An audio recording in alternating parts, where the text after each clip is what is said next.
मानने पड़े थे कि बेंगलुरु की फॉरेंसिक टीम को भी उसे समेटने के लिए सरकारी अस्पताल के मेडिकल स्टाफ को बुलाना पड़ा।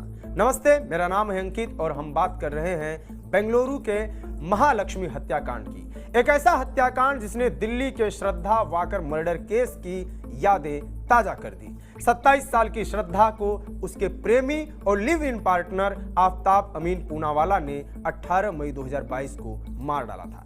इसके बाद उसने श्रद्धा की लाश ठिकाने का जो तरीका अपनाया उसे जानकर पुलिस ही नहीं बल्कि पूरा देश सन्न रह गया था। ठीक उसी तरह अब बेंगलुरु में महालक्ष्मी का कत्ल करके उसकी लाश के टुकड़ों को फ्रिज में छिपाया गया था। कातिल ने इतनी तसल्ली से हत्या की और लाश को टुकड़ों में काटा कि पड़ोसियों को भनक तक नहीं लगी। वारदात का खुलासा कमरे से उठ रही तेज बदबू से हुआ। बगल के कमरे में रहने वाले शख्स ने मकान मालिक को इसकी जानकारी दी। मकान मालिक ने महालक्ष्मी की मां को इत्तला किया। कुछ घंटों में महालक्ष्मी की बहन, मां और भाई मौके पर पहुंच गए।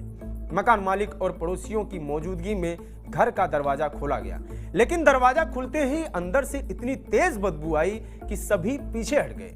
कुछ देर बाद हिम्मत कर फिर से वो अंदर गए। फर्श पर हर तरफ खून के निशान थे। मांस के छोटे छोटे लोथड़े यहां वहां पड़े थे और खून की एक सूखी हुई लकीर कमरे में रखे फ्रिज तक जा रही थी। जैसे ही फ्रिज का दरवाजा खुला, एक चीख के साथ सभी लोग उल्टे पैर कमरे से बाहर की तरफ भागे। उस एक पल में उन्होंने जो कुछ भी फ्रिज के अंदर देखा वो दहलाने वाला था। इसी बीच मकान मालिक ने पुलिस को सूचना दी। आनन फानन में बेंगलुरु पुलिस की एक टीम मौके पर पहुंची, लेकिन कमरे से इतनी तेज बदबू आ रही थी कि पुलिस वाले अंदर नहीं जा सके। डबल मास्क पहनकर पुलिस वाले कमरे में दाखिल हुए। सामने रखे फ्रिज का दरवाजा खुला था, जिसमें सब कुछ साफ दिख रहा था। सबसे ऊपरी खाने में 2 इंसानी पैर रखे थे। बीच के खाने में इंसानी जिस्म के अलग अलग हिस्से और सबसे निचले खाने में रखा था एक सिर जो महालक्ष्मी का था। क्राइम सीन से एविडेंस कलेक्ट करने के लिए फॉरेंसिक टीम को बुलाया गया। फॉरेंसिक वालों के लिए भी ये अजीब क्राइम सीन था। ऐसे क्राइम सीन से सबूत बटोरना बेहद मुश्किल था, लिहाजा फॉरेंसिक टीम ने बोरिंग अस्पताल के मुर्दाघर से स्टाफ बुलाया। इसके बाद ही फ्रिज से लेकर फर्श तक पर जो लाश बिखरी थी उन टुकड़ों को समेटा गया।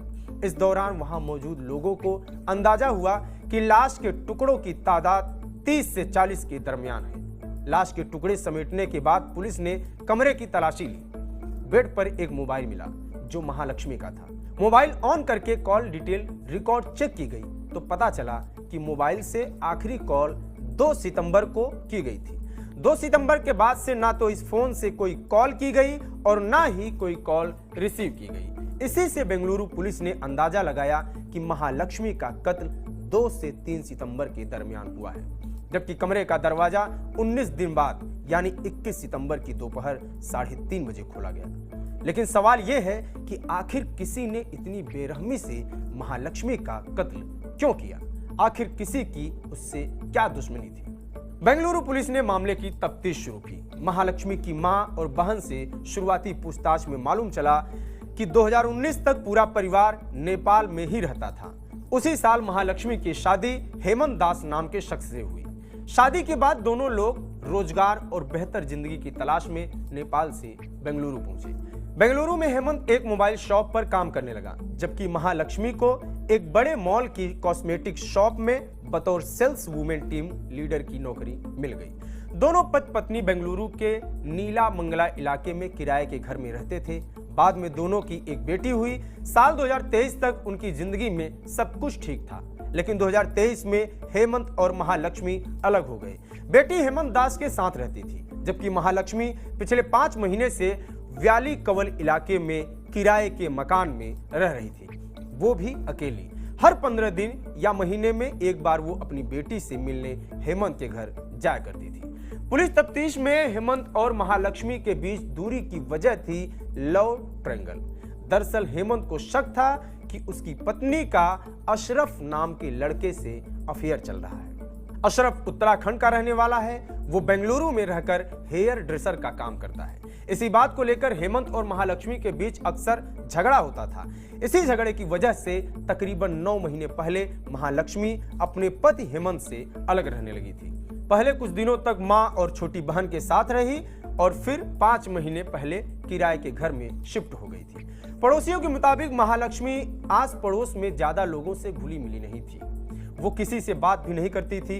रोजाना सुबह 9:30 बजे काम पर जाती और रात 10:30 बजे बाद घर लौटकर आती थी। पड़ोसियों ने कई बार एक अजनबी शख्स को महालक्ष्मी को घर से पिक और ड्रॉप करते जरूर देखा था, लेकिन वो शख्स कौन था कोई नहीं जानता था। बेंगलुरु पुलिस के मुताबिक वो इस बात का पता लगाने की कोशिश कर रही है कि आखिर वो अजनबी है कौन। बकौल पुलिस बहुत मुमकिन है कि महालक्ष्मी का कातिल वही अजनबी हो। बेंगलुरु पुलिस के मुताबिक वो अब तक महालक्ष्मी के पति हेमंत दास और उस हेयर ड्रेसर अशरफ से लंबी पूछताछ कर चुकी है, लेकिन इन दोनों से शुरुआती पूछताछ में मालूम चला है कि महालक्ष्मी के कत्ल में इनका हाथ नहीं है। इन दोनों की मोबाइल लोकेशन और कॉल डिटेल रिकॉर्ड में भी 2 सितंबर से 19 सितंबर तक ऐसा कुछ भी नहीं मिला जिससे इन पर शक किया जाए। तो फिर सवाल उठता है, आखिर महालक्ष्मी का कातिल कौन है? कौन है जिसने इतनी बेदर्दी से उसका कत्ल किया और लाश के टुकड़ों को फ्रिज में ठूस दिया? बेंगलुरु पुलिस के मुताबिक महालक्ष्मी के मोबाइल की कॉल डिटेल भी शक की सुई को अजनबी की तरफ घुमा रही है। हालांकि बेंगलुरु पुलिस का कहना है कि उनके पास उस अजनबी की जानकारी है, उसका नाम भी उन्हें मालूम है। यहां तक कि यह भी पता है कि महालक्ष्मी के कत्ल के बाद वो भुवनेश्वर के रास्ते पश्चिम बंगाल जा चुका है। पुलिस उसके नाम का खुलासा इसलिए नहीं करना चाहती ताकि कातिल अलर्ट ना हो जाए। बेंगलुरु पुलिस की माने तो एक बार वो शख्स हाथ आ गया तो सारे सवालों के जवाब मिल जाएंगे। पुलिस की जांच में यह भी मालूम चला है कि 2 सितंबर यानी जिस दिन से महालक्ष्मी गायब हुई उसका मोबाइल बंद हुआ, तभी से महालक्ष्मी के रूम पर कोई भी नहीं आया। यहां तक कि पड़ोसियों ने भी 2 सितंबर या उसके बाद कभी महालक्ष्मी के घर से किसी तरह की आवाज नहीं सुनी, जिससे उन्हें शक होता है। हालांकि क्राइम सीन को देखने के बाद पुलिस का मानना है कि महालक्ष्मी का कत्ल इसी कमरे में हुआ था। इस थ्योरी के पीछे की वजह यह है कि जिस इलाके में महालक्ष्मी रहती हैं, वहां किसी लाश को लेकर पहली मंजिल तक जाना मुमकिन नहीं है।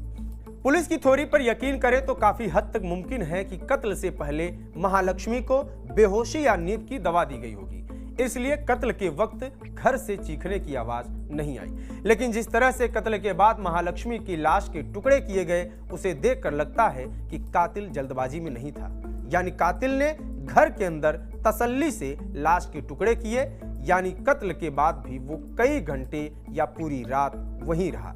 हालांकि हैरानी इस बात पर है कि किसी ने भी उसे जाते हुए नहीं देखा। महालक्ष्मी केस में उसके पति हेमंत को उसके अफेयर पर शक था, लेकिन यह शक महालक्ष्मी के कत्ल की वजह बना या कहानी कुछ और है, इसका खुलासा तभी होगा जब कातिल पुलिस की गिरफ्त में होगा। हालांकि आफ्ताब की तरह महालक्ष्मी के केस में फिलहाल पुलिस ने उसके पति हेमंत दास को एक तरह से क्लीन चिट दे दी है। अब इस मामले में जो भी अपडेट होगा उसकी जानकारी भी हम आपको जरूर देंगे। फिलहाल इस वीडियो में इतना ही।